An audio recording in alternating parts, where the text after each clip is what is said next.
Hi, we're back. I am now on the iPage site, and the domain was set to run on iPage just fine. All I had to do was to add the domain to the list of other domains that I have on my website already and install WordPress. These processes are fairly simple, and they're going to vary dramatically based on what software you use, so it doesn't make a whole lot of sense to go through every little bit of that. What I do want to show you is what we're going to do to the site. So I have my WordPress installed, and I'm using WordPress version 3.1.1, which is the newest version of WordPress. And I'm going to go to the admin panel so that we can see what that looks like. Jetpack is a new thing that is coming on new installs of WordPress, and it's really a very convenient way of supplementing your WordPress theme, and it relies on the power of cloud computing, and it will ask you to set up an A3 cloud on Amazon, which is a little complicated, and I will walk you through that in another demo. Today what I want to do is focus on setting up some of the other aspects of our new blog. So what I'm going to do is, first I'm going to show you what WordPress has already done for us. Now, I decided to install WordPress without using the www because it's starting to phase out, and there are lots of different opinions as to whether it's necessary to have that or not. The thing is, you want to be consistent. And I don't use the www for World Wide Web on any of my websites, and that makes it easy to remember. If somebody does type in www before they type in your website, it's still going to send them to your website, so it's not going to be a problem. It's just, I guess, a relic of bygone days.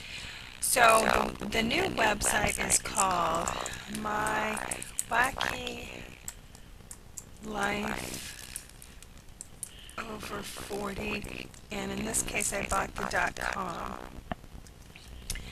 And you'll see that what they've done is, when I installed WordPress, it created my site for me, and this is the default WordPress theme. Now, this is not particularly exciting, and the other problem with using this is that a lot of people who don't know what they're doing have created sites, and they've left this default theme. So your site is going to look like lots and lots of other people's sites all over the web, and that's never a good thing. It gets really hard to brand yourself if you look just like everyone else's site.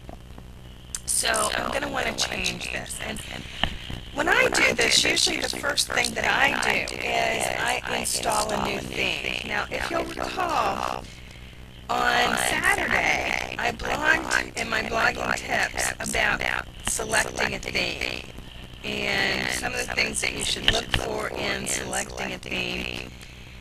I like something that's going to look unique, it's going to fit with your target audience, it's going to fit with what you're blogging about, but most importantly that it's going to fit with your objectives for your blog. So after a lot of careful consideration, I decided on a theme that I want to use for my blog. And I have already downloaded that onto my desktop as a zip file. So the first thing I'm going to do is I'm going to upload that theme. And if I go to Appearance, okay, here's where I have my themes. And I can install a theme.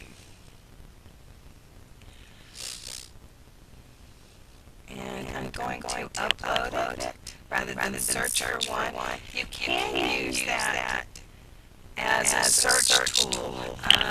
My belief is that you're going to find so many, and it's not very easily searchable. So I'm not sure that that's a valuable thing for you. I find it easier to search on the web, find the thing that I'm looking for, and then download it to my desktop and upload it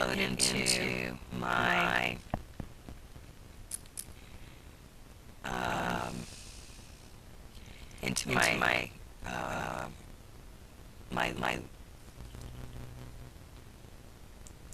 log. And so here is the one that I downloaded over the weekend.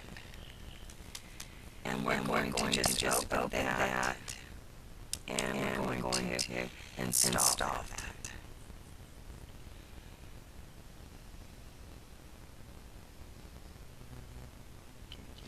We can take a look at that here. And that's our new theme. If we go over to the WordPress, to the blog,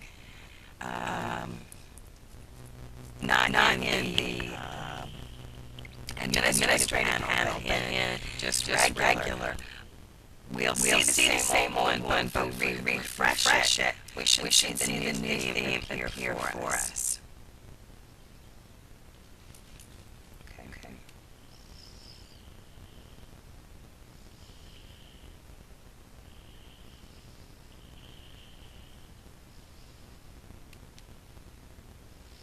And we're going to activate that, and then I'm here. Sorry.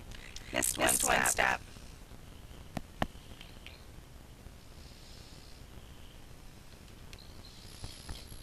Now we should see it here for us.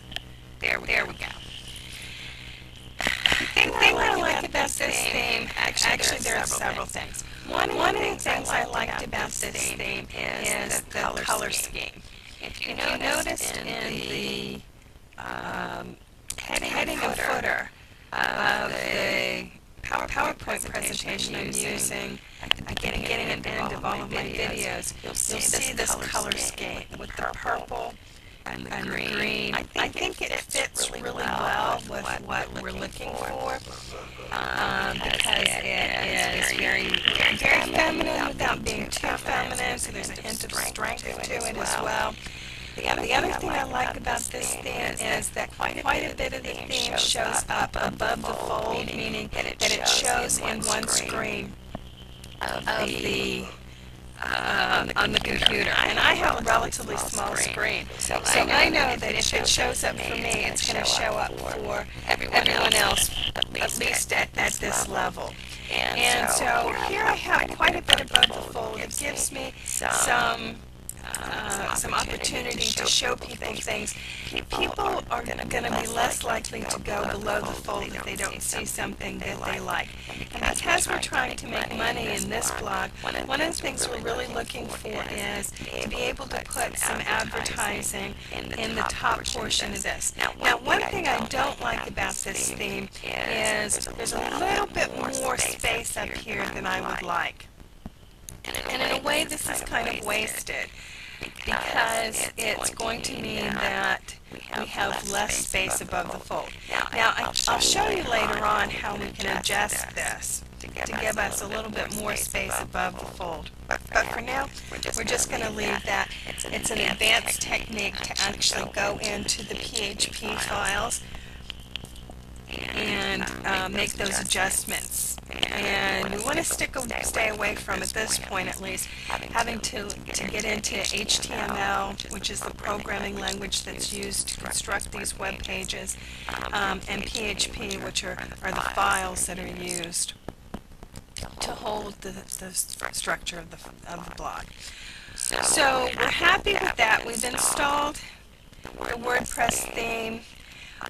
In the next video, I will show you how to customize the Jetpack and set up the H3 Cloud and Amazon that you need, and I will show you how to install some of the widgets that we need to construct this. Widgets are going to be those things that are in the side panel. So if you look at the blog as it exists right now, here are some places where you can put widgets. Widgets are going to customize your theme so that it looks very unique for you. They're also going to give you spaces to help organize your content so it's easy for visitors to find what they're looking for on your blog, and it's a place for you to start marketing your blog. You'll also see that this theme comes with Twitter updates. So one of the things I'm going to want to do is to add my Twitter account to this so that when people come, they will see my Twitter updates. This is a place for future comments, so you guys better start commenting so that something shows up here. I don't want nothing to be here. This is where the posts will go in this theme. We're going to go back in and we're going to delete this starter post in just a minute. And this is where new posts will appear as well. When a new post first is published, it will appear here along with the picture that's associated with that. And pictures are really good to include in your blog posts because it adds interest and brings people in to visit your blog and also to read more of your blog. That post then will move down to here, and in this section we'll see several posts,